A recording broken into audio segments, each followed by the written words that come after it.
గౌరవనీయులు నవ్యాంధ్ర రథసారథి కష్టకాలంలో రాష్ట్రాన్ని అన్ని రంగాల్లో ముందుకు తీసుకెళ్తూ ఉన్న మన ముఖ్యమంత్రి మాన్యశ్రీ చంద్రబాబు నాయుడు గారికి, అలాగనే యువగలం పాదయాత్రలో యువతకి స్ఫూర్తినిస్తూ వాళ్ళకి భరోసా నింపుతూ రాష్ట్రానికి తన కృషితో అన్ని రకాల పెట్టుబడులను తీసుకొస్తూ మూడవ తరం యువతకి దిశానిర్దేశం చేస్తున్న మన జాతీయ వర్కింగ్ ప్రెసిడెంట్ శ్రీ నారా లోకేష్ గారికి, మరియు రాష్ట్ర అధ్యక్షులు పల్లా శ్రీనివాసరావు గారికి, అలాగనే వేదిక మీద ఉన్న పోలిట్ బ్యూరో సభ్యులందరికీ, అలాగనే వేదిక ముందు ఉన్న తెలుగుదేశం పార్టీ నాయకులకి, అలాగనే ఈరోజు ఈ హైబ్రిడ్ మహానాడుకు దాదాపు 1875 క్లస్టర్స్లో మన తెలుగుదేశం పార్టీ కుటుంబ సభ్యులు పాల్గొంటూ వీక్షిస్తున్న ప్రతి ఒక్కరికి నమస్కారాలు తెలియజేసుకుంటున్నాను.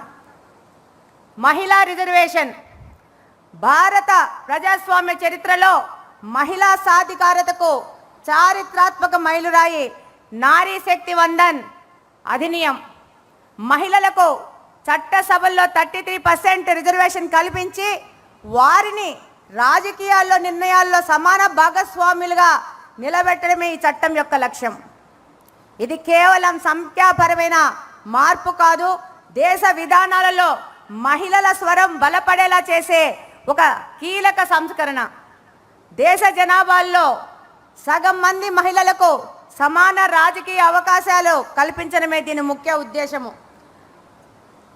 మన దేశంలో మహిళ అంటే ఒక వ్యక్తి కాదు, ఒక శక్తి అని నమ్మిన మొట్టమొదటి పార్టీ తెలుగుదేశం పార్టీ. మొట్టమొదటి వ్యక్తి స్వర్గీయ అన్న నందమూరి తారక రామారావు గారు. మహిళల సంక్షేమం మీద చేసే ఖర్చు అనేది ఒక ఖర్చు కాదు, అది దేశ భవిష్యత్తుకు చేసే పెట్టుబడిని గుర్తించిన ఒక విజనరీ లీడర్ మన నారా చంద్రబాబు నాయుడు గారు.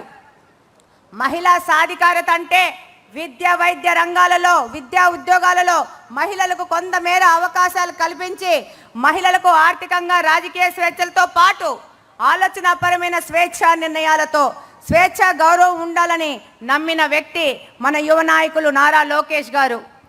ఆ రోజు అన్న ఎన్టీఆర్ స్థానిక సంస్థలలో 9% వాటా కానించి, ఆడపిల్లలకు ఆస్తి హక్కు కానించి, ప్రభుత్వ రికార్డులో తండ్రితో పాటు తల్లికి కూడా పేరు రాయాలనడం కానించి, మొట్టమొదటి మహిళా విశ్వవిద్యాలయం ఏర్పాటు చేయడం కానించి, వితంతు పింఛన్ల కానించి, మహిళా డైరీ సహకార సంఘాలు ఏర్పాటు చేయడంతో మహిళల ఆత్మగౌరవాన్ని, విద్యా సంక్షేమం, భద్రత మరియు ఆర్థిక స్వాతంత్రాల పట్ల అన్న ఎన్టీఆర్ గారి యొక్క నిబద్ధత మనందరికీ తెలుసు.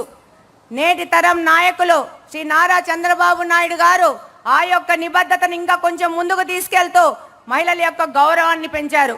దేశంలో తొలి దళిత స్పీకర్గా శ్రీమతి ప్రతిభాబాతి గారిని నియామకం కానించి, స్థానిక సంస్థల్లో ఉద్యోగాల్లో మహిళలకు 33% రిజర్వేషన్ను పెంచి మహిళా కమిషన్ను ఏర్పాటు చేసి, ఏదైనా పేదలకు ఇల్లులు ఇవ్వాలంటే అది మహిళ పేరు మీద ఇచ్చేటట్లు మార్పు చేసి ఈరోజు రేషన్ కార్డు కూడా మహిళల పేరు మీద ఇస్తున్నారంటే మన నాయకుడు నారా చంద్రబాబు నాయుడు గారి మహిళల మీద ఉన్న నిబద్ధతే.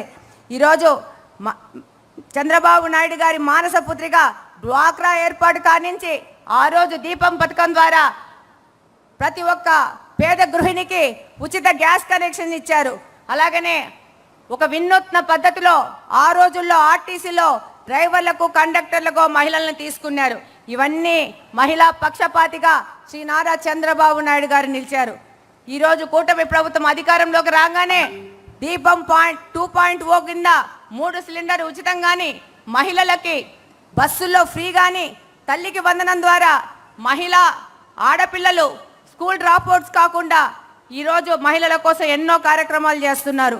మహిళా రిజర్వేషన్ అనేది ప్రభుత్వాలు చేపట్టాల్సిన సంక్షేమమో లేదో బాధ్యతనో కాకూడదు, దాన్ని మహిళల హక్కుగా భావించాలని ఈ సందర్భంగా తెలియజేసుకుంటున్నాను. 48% ఉన్న మహిళలకి జీడీపీ కేవలం 18%గా చూపిస్తున్నారు. దీనికి కారణం అన్ఆర్గనైజ్డ్ సెక్టార్లో మహిళలు పనిచేస్తున్నారు, వాళ్ళ కష్టాన్ని లెక్కించడం లేదు. అది మొత్తం కలిపితే ఈ యొక్క జీడీపీ అనేది 30% వరకు చేరే అవకాశం ఉంది. ఈరోజు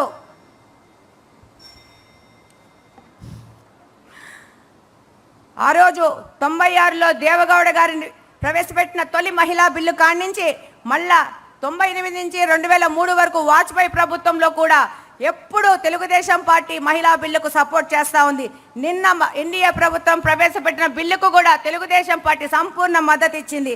ఈరోజు ఈ మహిళా బిల్లును స్త్రీశక్తిలో భాగంగా తీర్మానాన్ని బలపరిచే ముందు ఈ కార్యక్రమానికి ముందుగానే మన నాయకుడు నారా లోకేష్ గారు రాబో ఎన్నికల్లో 33% రిజర్వేషన్ మహిళకు కేటాయిస్తాము, మహిళా క్యాండిడేట్లను ఎంపిక చేసేటప్పుడు 33% రిజర్వేషన్ ప్రకటిస్తామన్నందుకు ఇక్కడున్న మహిళా శాసనసభ్యులందరూ ఒక్కసారి నిలబడి నారా లోకేష్ గారికి అలాగనే మన ముఖ్యమంత్రి నారా చంద్రబాబు నాయుడు గారికి ఒక ధన్యవాదాలు తెలియజేసుకుంటారని కోరుకుంటున్నాను.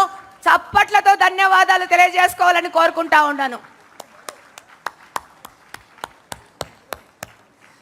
మహిళలే కాదు, ఇక్కడున్న మా సోదరులు కూడా అందరూ లేచి ఈ యొక్క 33% పార్టీ నిర్ణయానికి వారి సంపూర్ణ మద్దతు కూడా ఈరోజు